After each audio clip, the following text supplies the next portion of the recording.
नागौर की पूर्व सांसद डॉक्टर ज्योति मिर्धा आज अपने आवास से खरनाल तेजाजी महाराज के धाम के लिए रवाना हुई।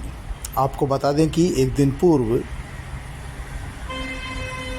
नागौर से सांसद हनुमान बेनीवाल अपने हजारों समर्थकों के साथ खरनाल के लिए रवाना हुए थे, तो आज पूर्व सांसद डॉक्टर ज्योति मिर्धा भी अपने आवास से हजारों समर्थकों के साथ खरनाल के लिए रवाना हुई है। इस दौरान भाजपा कार्यकर्ताओं ने जगह जगह ज्योति मिर्धा का स्वागत किया। हजारों कार्यकर्ता ज्योति मिर्धा के साथ पदयात्रा में चल रहे हैं।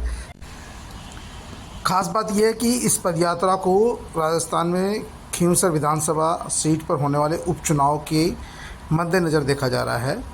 भाजपा से ज्योति मिर्धा एक बार फिर यहां भाग्य आजमा सकती है। वहीं हनुमान बेनीवाल की पार्टी आरएलपी यहां से नारायण बेनीवाल को खड़ा कर सकती है या फिर कोई और नया उम्मीदवार खड़ा हो सकता है। ऐसे में यहाँ पर दोनों नेताओं के बीच वर्चस्व की लड़ाई है। दरअसल इस पदयात्रा को भी हनुमान बेनीवाल और डॉक्टर ज्योति मिर्धा के वर्चस्व की लड़ाई की तरफ ही देखा जा रहा है। और जब से ज्योति मिर्धा सांसद का चुनाव हारी है तब से वो लगातार इलाके में एक्टिव है और अब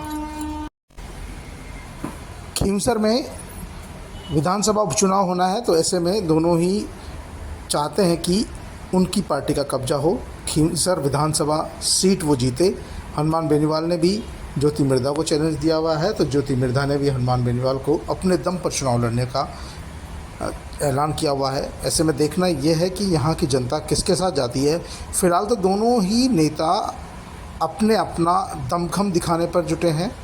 ये जो समर्थकों की भीड़ है, ऐसी ही भीड़, इससे कहीं ज़्यादा भीड़ हनुमान बेनीवाल के साथ थी। हनुमान बेनीवाल ने भी अपना दमखम दिखाया, वो भी खरनाल जा रहे हैं। वीर तेजाजी महाराज आराध्य देव है, आज तेजादशमी है और ऐसे में ज्योति मिर्धा और हनुमान बेनीवाल के बीच में जो वर्चस्व की लड़ाई है वो तेज़ हो गई है।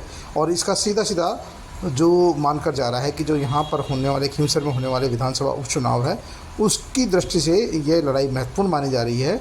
और ये यात्राएँ भी इसलिए महत्वपूर्ण हो गई है, समर्थकों का रेला दोनों ही तरफ है।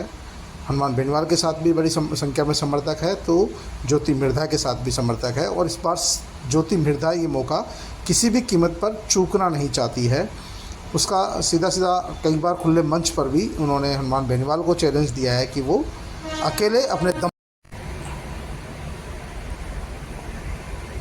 पदयात्रा तो बहाना है, दोनों ही नेताओं का अपने अपने समर्थकों की नब्ज को टटोलना है। दरअसल दोनों ही नेता चाहते हैं कि खींवसर सीट पर होने वाले विधानसभा उपचुनाव में उनकी जीत तय हो। हनुमान बेनीवाल अपनी परंपरागत सीट को खोना नहीं चाहते, क्योंकि पहला चुनाव आरएलपी के टिकट पर उन्होंने यहीं से लड़ा था। बाद में उनके भाई नारायण बेनीवाल इस पर सीट पर विजयी रहे और वर्तमान में वो खुद यहाँ से विधायक थे, लेकिन विधायक पद से इस्तीफा देकर उन्होंने सांसद का चुनाव लड़ा और वो सांसद बन गए हैं। अब डॉक्टर ज्योति मिर्धा क्योंकि 2 चुनाव हार चुकी है, विधानसभा चुनाव हारी है, लोकसभा चुनाव भी हारी है, तो ऐसे में वो चाहती है कि खींवसर से उनको भाजपा एक बार फिर से मौका दे और वो अपना दमखम दिखा सके।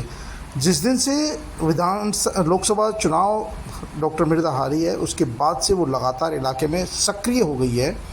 और आज का जो ये रेला देख रहे हैं, ये रेला इसी बात का प्रतीक है कि ज्योति मिर्धा जिसको कमज़ोर माना जा रहा था, वो एक बार फिर से आर पार की लड़ाई के मूड में है।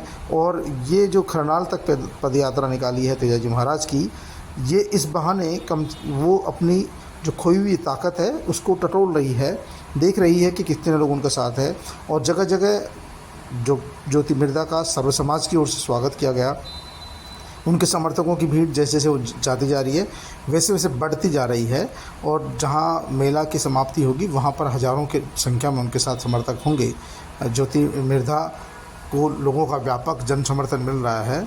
इससे पूर्व जो मौजूदा सांसद है हनुमान बेनीवाल की पदयात्रा निकली थी, उसमें भी इस तरह भीड़ थी, लोग डीजे पर नाचते गाते हुए उनके साथ रवाना हुए थे। आज डॉक्टर ज्योति मिर्धा भी खरनाल जा रही है, अपने आवास से रवाना हुई और इस तरह से बड़ी संख्या में लोग उनके साथ में खरनाल जा रहे हैं। और इसको सीधा सीधा लोग चुनाव से जोड़कर देख रहे हैं। देखना ये है कि विधानसभा चुनाव में क्या ये दोनों नेता अपना रंग दिखाते हैं, क्या हनुमान बेनीवाल अपनी सीट को बरकरार रख पाते हैं, या फिर ज्योति मिर्धा जो लगातार 2 चुनाव हार चुकी है, क्या वो हनुमान बेनीवाल के इस तिलिस्म को तोड़ पाती है, या फिर हनुमान बेनीवाल ही जाटों के एकमात्र नेता बने रहते हैं। क्योंकि अभी दोनों ही नेताओं में जाट समाज का नेता बनने की होड़ और जाट समाज का बड़ा नेता कौन, इसकी होड़ मची हुई है। और दोनों ही नेता खुले मंचों से एक दूसरे को खुला चैलेंज भी देते रहे हैं। ऐसे में इस पदयात्रा को बड़ा महत्वपूर्ण माना जा रहा है। पदयात्रा में दोनों ही अपने दमखम भी दिखा रहे हैं, समर्थकों में भी दमखम है। जो से देखना यह है कि इसका नतीजा क्या होता है। क्या ये दमखम खींवसर विधानसभा उपचुनाव में दोनों नेता बरकरार रख पाते हैं? पहली बात तो क्या ज्योति मिर्धा को भारतीय जनता पार्टी फिर से टिकट देती है या फिर कोई नया उम्मीदवार उतारती है? आरएलपी क्या कांग्रेस गठबंधन के साथ चुनाव लड़ती है या फिर अपने दम पर चुनाव लड़ती है? यदि अपने दम पर चुनाव लड़ेगी तो आरएलपी को नुकसान होगा, और यदि आरएलपी कांग्रेस गठबंधन के साथ चुनाव लड़ती है तो कहीं न कहीं आरएलपी